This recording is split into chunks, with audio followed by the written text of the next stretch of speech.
हिंदी में यूपीएससी की तैयारी से संबंधित प्रोग्राम्स को देखने के लिए सब्सक्राइब करें स्टडी IQIAS हिंदी। दोस्तों, अगर आप एंटरटेनमेंट इंडस्ट्री को बहुत नज़दीक से जानते हैं, समझते हैं, तो आपने के पॉप या कोरियन मूवीज़ या कोरियन ड्रामा के बारे में ज़रूर सुना होगा। हर कोई नया इन्फ्लुएंसर, हर कोई नया व्यक्ति जो नेटफ्लिक्स या इस प्रकार के जो OTT को सब्सक्राइब करके रखा हुआ है, वो के pop, Korean movies, Korean drama को लेके बहुत ही फैनेटिक रहता है। तो भारत में Korean drama, Korean groups, Korean band को लेके जो प्रेम है, जो पागलपन है, वो तो दिखता ही है। लेकिन क्या कोरिया में भी ऐसा ही हो रहा है? दरअसल पिछले कुछ वर्षों में यह देखा गया है कि कोरिया में भारतीयों को लेके जो हेट है और एक प्रकार का जो नस्लवाद है वो बहुत ज्यादा दिख रहा है ना।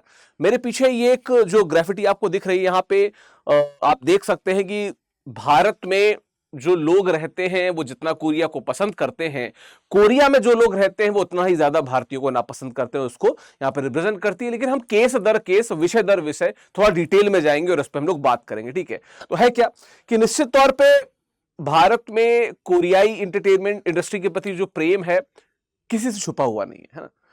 मतलब मैं हर दूसरे उस जेनजी से बात करता हूं तो वो एक रेफरेंस किसी कोरियन ड्रामा या कोरियन सीरीज का, या वो जो ग्रुप है BTS, लगातार उसका रेफरेंस दे देते हैं ना। आपने फोटो भी देखो यहाँ पे जो BTS का दिख रखा है, यहाँ पे इनका आप लोग देखा ही होगा, है ना। लेकिन क्या ये जो स्नेह है, ये जो संबंध है, ये एक तरफा है? क्योंकि ऐसा नहीं है कि इंडिया में चीजें नहीं हो रही हैं, या चलो नहीं हो रही हैं। अगर आप किसी को प्रेम दे रहे हो आउट ऑफ नोवेयर एंड वो सामने से आपको बिल्कुल रेसिप्रोकेट भी नहीं कर रहा, उल्टा नस्लवाद, भेदभाव, रंग भेद, इस प्रकार की चीजें हो रही हैं, तो कहीं ना कहीं ये थोड़ा सा ऐसा है जो चिंताजनक चीज है ना। चलिए, है क्या, कड़वी सच्चाई क्या है कि बहुत से ऐसी जगह हैं, देखा ना, आप देखिए सियोल, बुसान, डेगू, जो दक्षिण कोरिया के सबसे बड़े शहर हैं, यहाँ पे क्लबों के बाहर नो इंडियंस अलाउड, इस प्रकार के कई जगह पे बैनर, पोस्टर आपको दिख जाएंगे और लिखा भी है कि भारतीय अगर दिख जाए यहाँ पे तो उनको अलाउड नहीं है ना। और ये कोई अकेली घटना ही है, ऐसी बहुत सी घटनाएं कोरिया में देखने को मिली है। इसके पहले आगे बढ़ो, बस बताता चलो, ये टेलीग्राम है, स्कैन करके जुड़िए। UPSC की डिस्कशन, सारा जो बातें, मुलाकातें ऑप्शनल को लेके, वो सब यहीं पे होगी। इंस्टाग्राम पे भी अगर स्कैन करके जुड़ जाएंगे तो मुलाकात वहां पे भी हो ही जाएगी। चलिए, हुआ क्या, प्रोफेसर बोनजीत हुसैन की कहानी क्या है।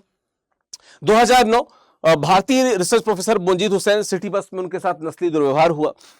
एक स्थानीय कोरियाई ने उन्हें कीचड़ जैसे रंग वाला, मतलब मड जैसे रंग वाला बोला और कहा कि उन पे थूकने का मन करता है, थूकने की कोशिश की। पुलिस ने क्या किया, पुलिस ने शिकायत के बाद भी कुछ रिस्पांस नहीं किया और प्रतिरोध का प्रतीक इस घटना के बाद बोनजीत हुसैन दक्षिण कोरिया में नस्लवाद विरोधी आंदोलन का चेहरा बन गए। लेकिन क्या चीजें यहीं पे रुकी? नहीं, चीजें यहां पे नहीं रुकती हैं। एक आपको डेटा दिखाता हूं, और ये डेटा जो है ये national human rights commission of Korea जो है उसका डेटा है।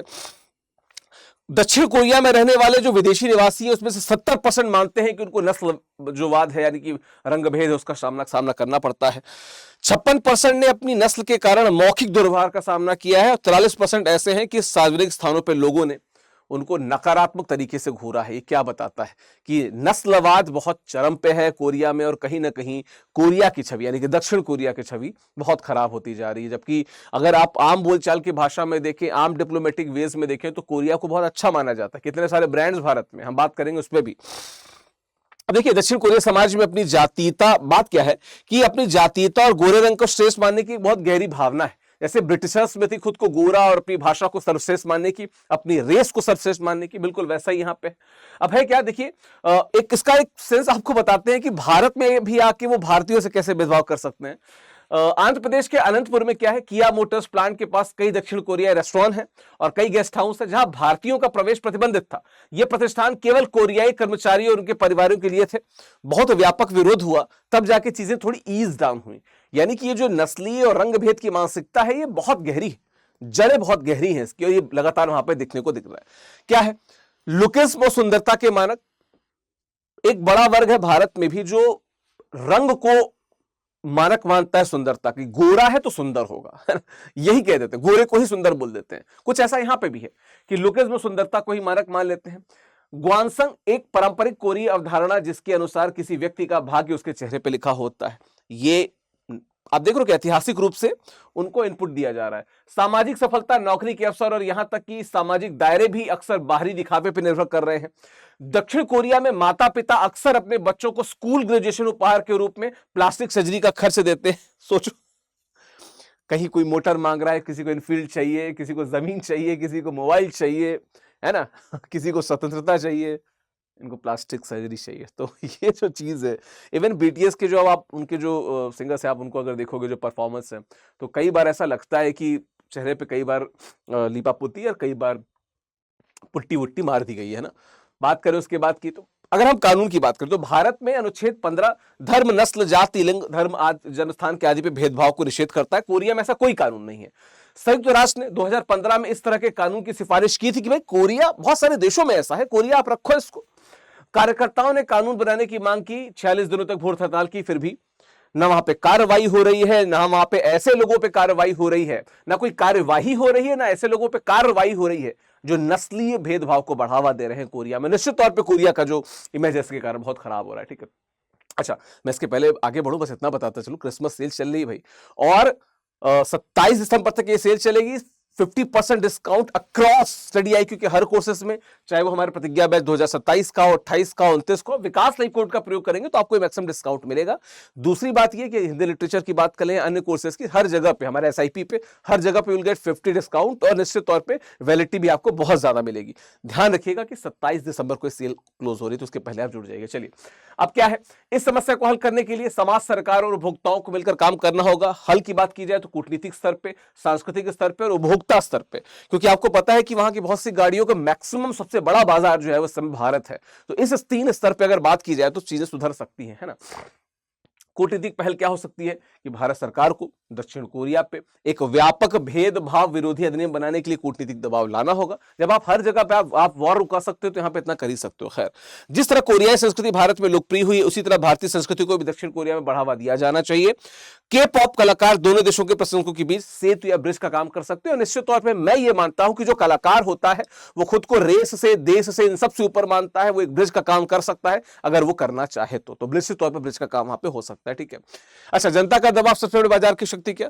भारत दुनिया का सबसे बड़ा बाजार है। सैमसंग, ह्यूंडई, एलजी जैसे जो कोरियन कंपनी है, ये सब भारत में बहुत बड़ा कारोबार करती है, बहुत ज्यादा कारोबार करती है। और भारतीय उपभोक्ता अपने सामूहिक निर्णय से दुनिया की किसी भी सरकार पर दबाव बना सकते हैं, जितना बड़ा बाजार है ना। हालिया उदाहरण क्या है कि मालदीव का बहिष्कार जो भारत ने कर दिया, उसके बाद हालत खराब हो गई, उनको माफी मांगनी पड़ी, लिटरली वो अपने घुटनों पे आ गए थे। ठीक है तब जाके कहीं चीजें कुछ बेहतर हुई थी। तो अगर भारत और भारत के लोग चाहे तो चीजें बेहतर कर सकते हैं। ठीक है, तो हमें कुछ तरीका खोजना होगा, हमारे लोग वहां पे प्रताड़ित ना हो, उनके साथ भेदभाव ना हो। एक देश के तौर पर, एक मुल्क के तौर पर हमें इस पर थोड़ा सा काम करना होगा।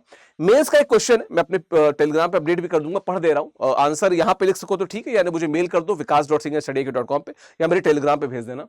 सांस्कृतिक आदान प्रदान के युग में दक्षिण कोरिया में भारतीयों के खिलाफ नस्ली भेदभाव की जो लगातार घटनाएं बढ़ रही हैं, एक महत्वपूर्ण चुनौती पेश करती है। इन भेदभावपूर्ण प्रथाओं के पीछे के सामाजिक, सांस्कृतिक और कानूनी कारकों का विश्लेषण करें और राजनयिक और जमीनी स्तर पर समाधान सुलझाएं। 250 शब्दों में इसका उत्तर लिख के आप मुझे मेल कर सकते हैं, टेलीग्राम पे भेज सकते हैं, हो सके तो कमेंट बॉक्स में भी आप भेजना चाहे तो भेज सकते हैं आप। ठीक है, फिर से बताते चलूं कि इस समय सेल चल रही है, क्रिसमस सेल चल रही है ना। हिंदी साहित्य में भी आपको मैक्सिमम डिस्काउंट मिलेगा, 50% डिस्काउंट दिख रहा है। विकास लाइव कोड का यूज करना ना भूलें। 27 तक सेल चलेगी, उसके बाद सेल क्लोज हो जाएगी। मेरा टेलीग्राम है, इंस्टाग्राम है, स्कैन करिए एंड जुड़िए, यहीं पे मुलाकात, बातें होंगी। ठीक है, thank you so very much, धन्यवाद, मैरी क्रिसमस। हिंदी में यूपीएससी की तैयारी से संबंधित प्रोग्राम्स को देखने के लिए सब्सक्राइब करें स्टडी IQ IAS हिंदी।